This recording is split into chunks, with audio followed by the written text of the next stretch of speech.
It is 1930.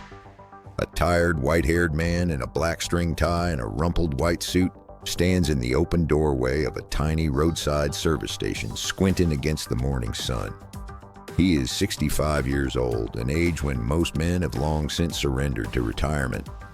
In his pocket, he has a battered Social Security check for $105. The world has told him he is a failure, a sixth-grade dropout, a former farmhand, streetcar conductor, blacksmith's helper, railroad fireman, insurance salesman, ferry boat operator, and failed politician. But this man has a secret, a pressure cooker sizzling in the back room, humming with the aroma of 11 herbs and spices. He doesn't know it yet, but he's about to give birth to an empire that will conquer the taste buds of the entire planet. This is the improbable, chaotic, and delicious history of Kentucky Fried Chicken. Today, KFC is not just a restaurant, it is a cultural colossus.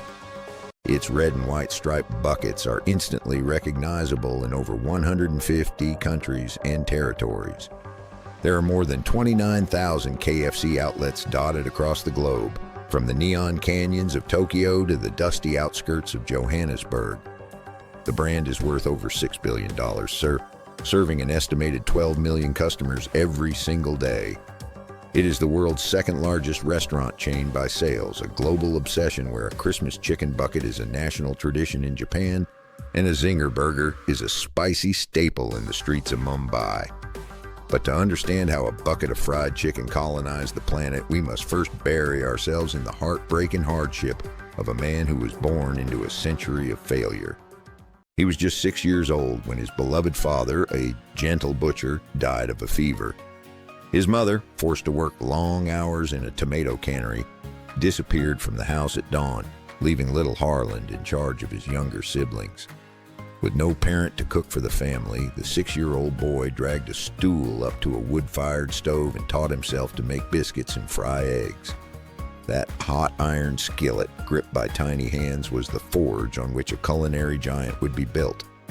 Poverty, however, was a relentless predator.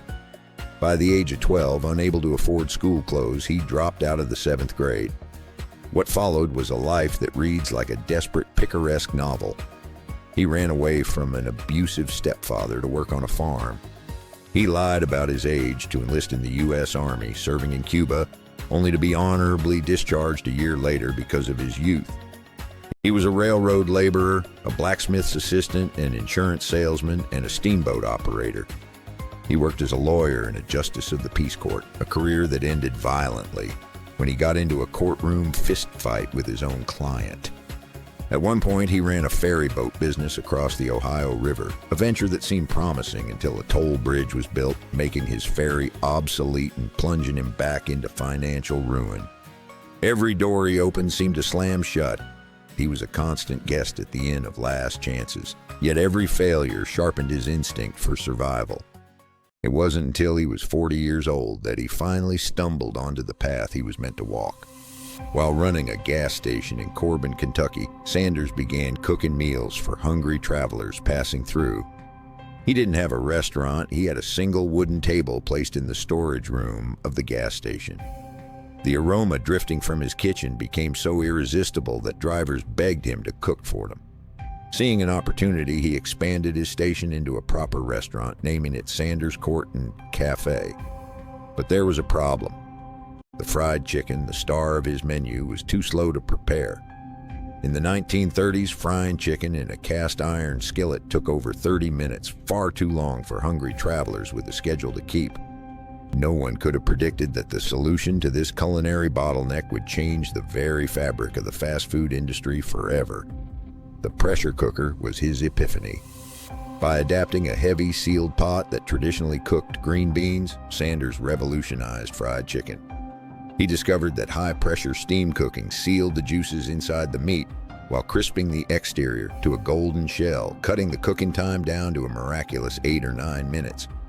This was fast food, but it didn't taste like it. This was home cooking, engineered for speed. Then came the mysterious blend. Obsessed with flavor, Sanders experimented endlessly in his hot kitchen, combining disparate spices gathered from dusty shop shelves. He settled on a precise mixture of 11 herbs and spices, Celery salt, paprika, garlic salt, black pepper, and a host of secret companions whispered about in culinary folklore.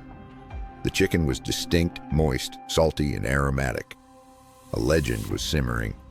For almost 20 years, Sanders Cafe thrived as a beloved roadside destination, even earning a gas station to gourmet endorsement from the famous food critic Duncan Hines. But disaster, wearing the disguise of progress, was drawing up the blueprints that would destroy him. In the 1950s, the new interstate highway system was blazing across America like a concrete river, and a new highway was planned to bypass the town of Corbin entirely. The river of automobiles that fed his front door was about to vanish. Sanders watched his traffic dry up, his customers rerouted by the cold calculus of urban planning. In a moment of bitter defeat, he was forced to auction off his beloved restaurant for a pittance, barely covering his debts. At 65, with nothing but a Social Security check and a pressure cooker, Colonel Harland Sanders was back to square one. But this was not the end of the story. This was the birth of the missionary. With his white suit pulled taut and a bag of his secret spice mix in the trunk of his old car, Sanders hit the road. He wasn't planning to open new restaurants. He was planning to sell his recipe to existing ones. He drove across state lines, sleeping in his automobile, knocking on the back doors of countless diners and kitchens. He would walk into a restaurant, order chicken dinner, and upon tasting the inferior, greasy mess on his plate, he would politely ask the owner if he could cook them a fresh batch. He'd step into their kitchen with his pressure cooker and his mystery bag of seasoning, and within minutes, the air would shift. The smell was an argument no chef could refute. The deal was simple. He would give the restaurant his recipe, his cooking technique, and his name, and in return, he would receive a royalty, 5 cents for every chicken they sold. The story ends where it began, with a man who refused to die quietly. Harland Sanders was 65, bankrupt, and obsolete when he decided to start his life's work. He didn't just build a restaurant chain, he built a cathedral of second chances. He proved that a recipe, when mixed with unbreakable persistence, can seduce the entire human palate. The man in the white suit walked through 1,000 locked doors before he found one that was open, and in doing so, he taught a fundamental truth about the American dream. It is not a young man's game. It is a faith reserved for those who know that regret is heavier than failure, and that it is never, ever too late to become the person you were always meant to be. The next time you tear open a red and white bucket in Shanghai, London, or a lonely truck stop in Kentucky, remember the 6th grade dropout who stood in the rubble of his past, took a bite of a chicken leg, and with a satisfied nod, decided to feed